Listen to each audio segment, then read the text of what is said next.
안녕하세요. 늙은도령 신현재입니다. 예, 제가 오늘 비가 오는 줄 모르고 나갔다가 보니까 비가 막 억수까지 쏟아져서 엄청나게 맞았습니다. 지팡이를 한쪽에 짚고 한쪽엔 가방을 들어야 하기 때문에 저로서는 방법이 없어요. 우산을 들 수가 없거든요. 그래서 완전히 비로 목욕을 했다. 아니구나. 머리를 감았답니다.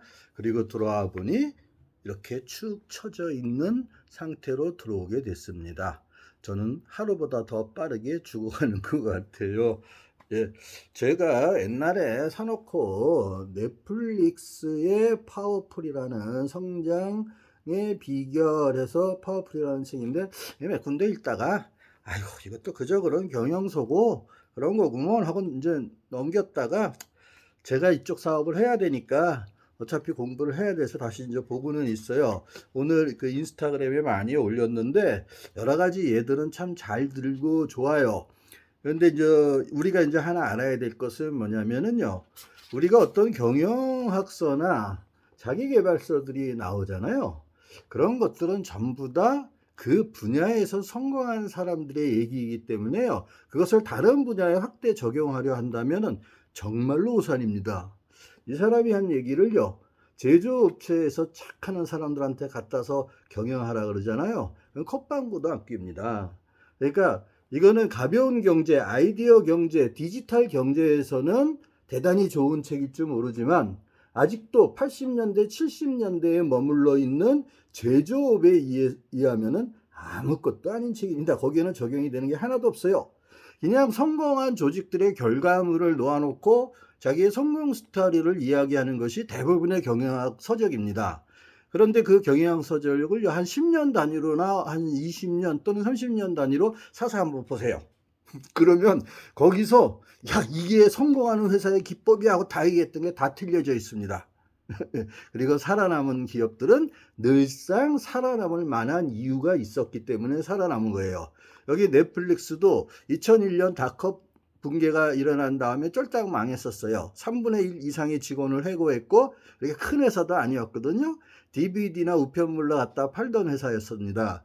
그것이 이제 서버 구축이 가능해지면서 이렇게 돈을 벌게 된 거예요. 그 서버 구축이라는 게 제가 저번에 한번 말씀드렸던 백 선생님이, 백 사장님이 하던 그런 회사의 서버 구축과 똑같은 거예요. 그분이 최초로 익스트림으로 영화를 인터넷에 저장해서 보내주는 그런 것을 개발하셨어요. 그것이 구글과 넷플릭스에 뒤늦게 적용이 된 겁니다. 그래서 2001년도나 2000년도에 저같이 백사장처럼 너무 일찍 나간 사람들은 세상에 좋은 일만 해주고 미래 비전만 세워놓고 일찌감치 망한 거예요. 그래서 너무 앞서가면은 안 됩니다. 그 시대의 흐름에 맞춰서 가야만이 제대로 된 성공의 흐름을 타게 되고 경영 컨설턴팅을 하던 책을 쓰던 뭐든지 최고가 됩니다. 여러분들이 수많은 자기계발서들이 나오잖아요. 자기계발서들이 만일 그게 거기서 하나라도 정답이 있었다면 그 이후의 개발서들이 나올 필요가 있었을까요? 아니거든요. 세상은 수없이 빠르게 변하고요. 예전부터 늘 그랬습니다. 이런 속도가 우리가 농경사회를 거쳐부터 산업혁명 때까지는요. 피케티가 증명을 했듯이 0.8% 정도의 성장률밖에 안 보이고 아주 천천히 올라왔어요. 만여 년을요. 그래서 그 중에 만연을 하다가 마지막 한 300년 전에, 그러니까 산업혁명이 일어난 다음부터 이렇게 올라다가 휙 올라갑니다. 그러다가 이제 정체가 언제 오냐면은 74년도에 1차 오일 쇼크, 79년도에 2차 오일 쇼크가 오면서 정체기를 가요. 이때 인공지능이고 뭐고 음성인식이고 다 박살납니다. 그래서 인공지능의 겨울이라는 시기가 옵니다. 그래서 어마어마한 돈이 투자되는데 나오는 결과물은 하나도 없는 거예요. 예전에 우리 지하철에서 유명한 얘기가 있었어요. 지하철에다가 이제 자기 이름으로 전화번호에는 개새끼라고 써 있어요. 그래서 부르기로는 음성인식이 개새끼 하면 요 말은 알아들었습니다. 주변에 노이즈나 음성을 걸러내지 못하고 하면은 못 알아들어요. 이 사람의 음성에 이 전화기가 너무나도 오랫동안 들어서 익숙해지면 그 정도 말만 들리는 게 음성 인식이었어요. 그래서 개새끼 하면 저쪽에서 전화가 옵니다. 전화가 걸려서 누구야? 그러면 네 부장님 저 누굽니다. 이렇게 되는 거예요. 이게 아주 유명한 얘기였어요. 이렇게 음성 인식이 이렇게 쉬운 부분이 아니거든요.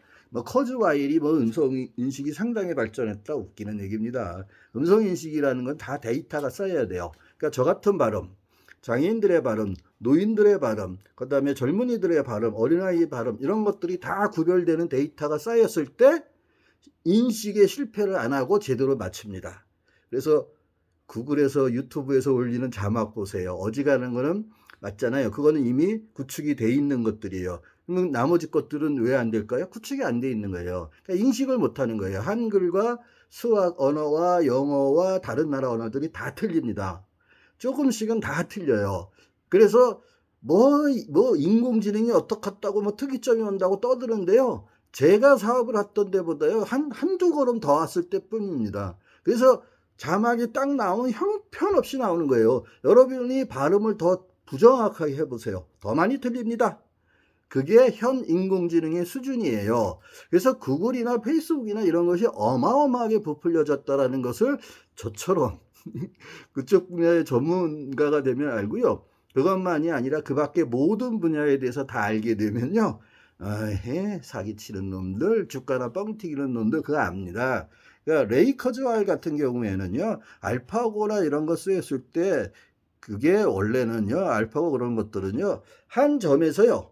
세 가지의 방향성이 나옵니다. 바둑은. 그 중에서 가장 승률이 높은 쪽을 먼저 가요. 나머지는 나중에 계산합니다. 이런 거 할 때 이게 통신사에서 이게 경로 의존성, 그래서 그 여행자 문제라고 해요. 그래서 그 중에서 가장 빨리 갈 수 있는 길을 찾아요.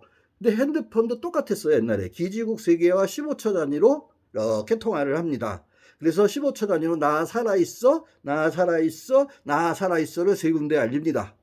그러면 기지국이 한 개가 있기 때문에 동시에 나 살아있어 하는 애가 274명이 몰리면 기지국이 다운, 작동 불능 이렇게 되는 겁니다. 그래서 예전에 크리스마스나 뭐 이럴 때 사람들이 많이 모일 때 명동이나 강남에 가면 통화가 안 되고 문자 메시지를 보내면 일주일 후에 도착하는 이유가 그것 때문이었어요. 그러니까 제가 처음 개발할 때요. 문자 메시지에 기지국을 잡는데 하루가 걸렸을 때도 있었어요. 평균적으로 2-3시간이 걸렸습니다. 그렇게 해서 개발을 해서 한 거예요. 그래 놓고 망했죠, 저는. LG 때문에 한 방에 망했죠. 그 사연을 모르는 지금 LG가 저한테 까부는 거예요. 그래서 이번에 박사를 내겠다고 한 겁니다. 그래서 나중에 개발이 된 게 뭐냐면은요. 이 소형 기지국 같이 집에다 이렇게 붙여주는 게 있어요. 그래서 건물마다 하는 건데 그것도 제가 그거의 전문가를 LG텔레콤에 데리고 와서 상무들 앉혀놓고 얘기하다가 상무들이 그것만 빼놓고 모든 빌딩에다 해놓고 아이디어만 도둑질한 데가 LG텔레콤이었거든요. 그게 지금의 LGU예요. 그리고 LGU가 어떻게 장사를 하냐 하면 그건 통신사가 다 똑같습니다. 예전에는 자기네들이 기지국 대리점을 많이 가질 수 없는 상황이었기 때문에 직영 대리점이 서너 개밖에 안 됐어요. 전국적으로요. 그 서울만 하더라도 저기 구로에 하나 있고 어디에 강남에 하나 있고 뭐 강북에 하나 있고 요 정도였습니다. 그러다가 사람들이 점점 직장이 없어지고 디지털 세대가 되면서 어떻게 됐느냐? 너도 나도 이제 거리 제한 이런 거 없습니다. 요 근처만 해도요. LG자 붙은 LGU 붙은 매장이 300개가 넘습니다. 요 동네만 해도요. 그리고 나니까 이제 LG가 조금 그동안 돈 버는 거예요. 저를 통해서 엄청나게 벌었었거든요. 그놈들이요. 그랬더니 이제 커졌다 이거지. 그래서 내가 만만하다 이거예요. 그래서 그 짓거리를 하는 건데 이렇게 해서 막 직영적끼리 싸움을 붙입니다. 그러면 걔네들은 막 파느라고 온갖 자기 돈 들이고 자기 집 저당 잡히고 뭐 해서요.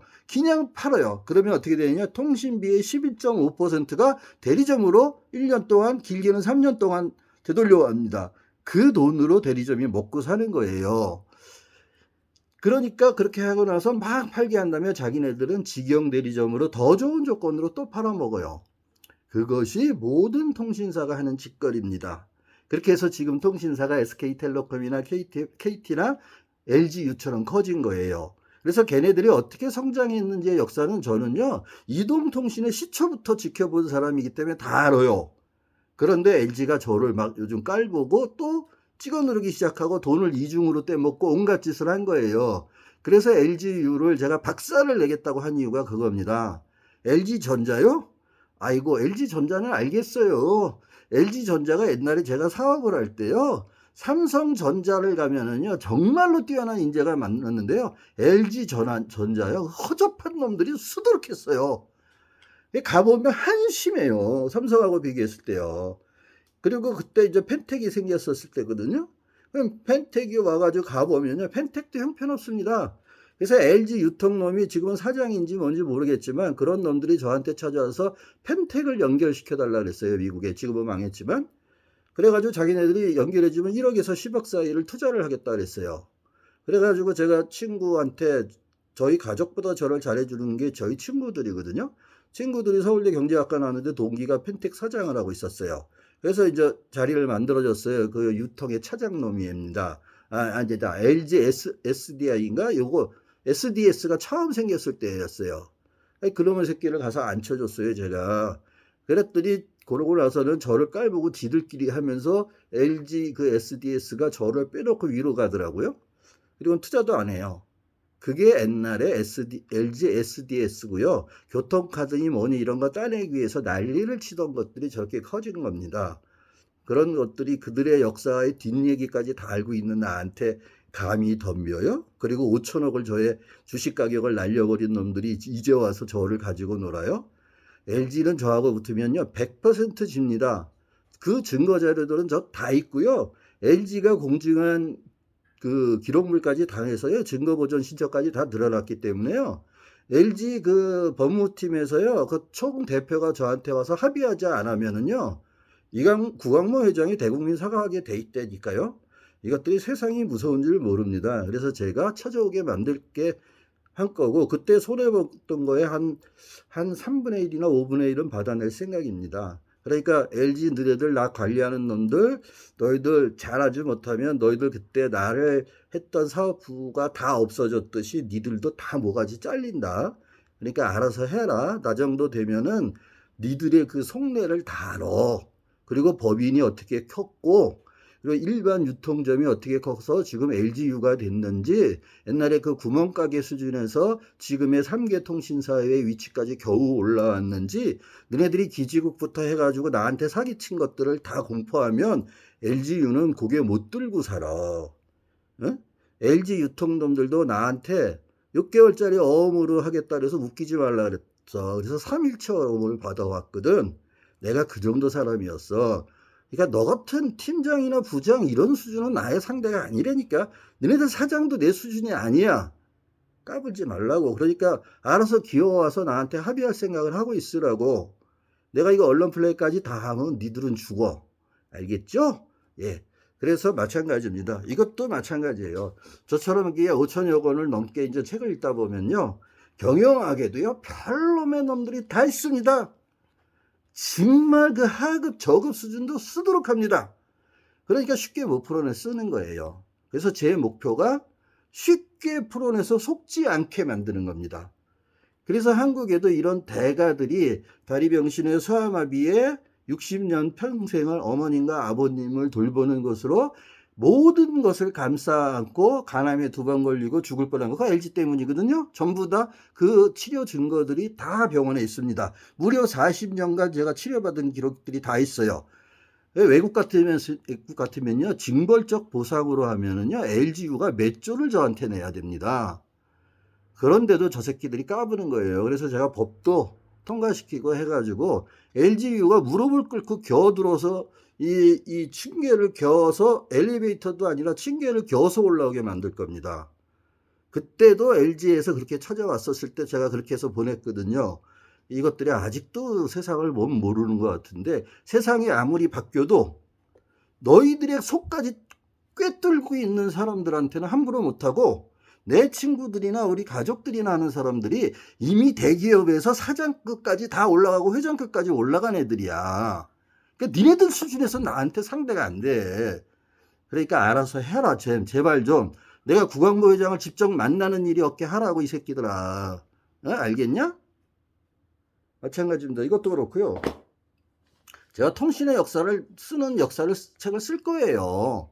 그래서 LG유가 얼마나 그 지저분한 상태에서 LG텔레콤에서 여기까지 왔는지를요, 그 역사기를, 그 비하인드 스토리를 모조리 까발릴 거고요. KTF가 어떻게 KT까지 갔는지, 016이었던 것이 SK텔레콤 011을 가다가 이제 010으로 통일됐는지까지도 다 밝힐 겁니다.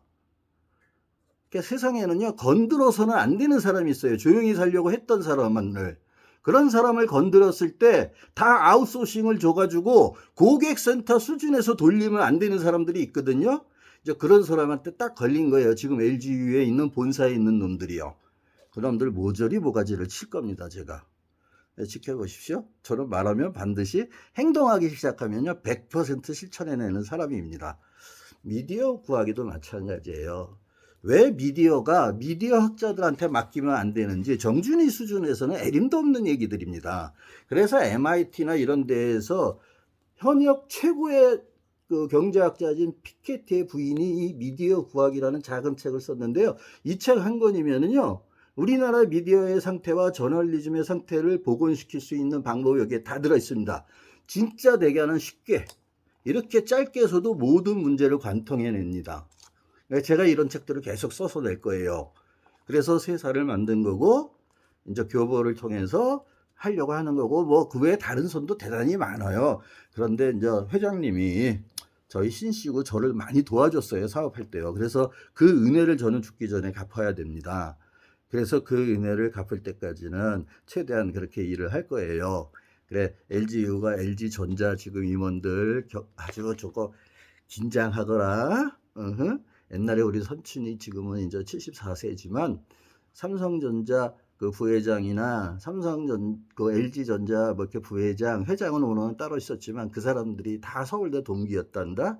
그래서 부르면 달려고 그랬던 사람들이야. 그런데 이제는 내 나이 또래 내 친구들이 그 정도 위치에 다 올라 있어. 그래서 그분들 중에 어떤 분들은 오너들을 부르면 왔다 갔다 하고 달려오고 하던 애들이야. 그러니까 알아서 너네들이 방송을 보고 알아서 내부에서 의논을 하고 하라고. 법적으로 싸우면 얼마든지 법적으로 싸워줄게. 나는 이런 거 쓰면서 다른 사람 내세워서 널널하게 할 수 있거든. 그래서 만일 나하고 이기고 싶으면은 나한테 사업을 해서 뒤집어 씌운 LG전자와 LG텔레콤 관계자나 그런 애들을 모조리 아마 죽여야 될걸. 그래서 입을 틀어막고 증인을 내세우지 않는 한 니들은 무조건 져. 그러니까 그리 알라고. 그때 계약서 뭐 이런 거 아직도 다 갖고 있거든. 그러니까 까불지 마, 제발 좀. 내가 너희들 위해서 이렇게 해주는 건데 좀 좋게 살고 착하게 살게 해줘라. 그래, 여기서 오늘은 끝낼게. 그리고 모든 사람들이요, 제가 이제 건강을 많이 회복을 했어요. 그래서 언제 죽을 줄은 모르지만 하여간에 집필이나 영상을 통해서 여러분들이 세상에 속지 않고 기득권들이 젊은이들을 얼만큼 탈탈 털어먹는지 그 이면의 세계에 대해서 모조리 알려드리도록 하겠습니다. 감사합니다. 예. 어디요? 루팡. 제가 했다 망한 회사입니다. 4개월 만에 신화가 됐다가 한 방에 망한, LG전자 때문에 한 방에 망한 어디요? 루팡. 거기에 대표이사였던 신현재고 다시 개인 회사로 출발해서 한 10년만 일하면 네이버나 카카오 다 따라잡을 위치에 오를 거거든요. 그러나 사회적 약자를 위한 포털만 운영할 생각입니다. 그들도 먹고 살아야 되니까. 그래서 직업을 없애거나 이럴 생각은 전혀 없어요. 저는 공생과 상생이 원칙이지 어떤 적대적 합병이나 이런 생각으로 하는 사업은 저는 절대 못하는 사람입니다. 제가 사람에 약해서요, 마지막 순간에는요, 몇 천억이고 몇 조금 포기합니다. 사람이 다칠까봐. 그런데 이제 어머님과 아버님이 다 돌아가셨기 때문에 이제는 눈에 뵈는 게 없거든요. 그래서 마지막으로 이 세상에 태어나서 장애인으로 살다 간 사람 중에서도 이런 사람이 있었다라는 것만 조금 남겨놓고 죽으려고요. 예. 저 고모 내일 찾아뵐게요. 제가 매달 녹두전 이런 걸 매달 해드릴게요. 고모 오래 사세요. 예.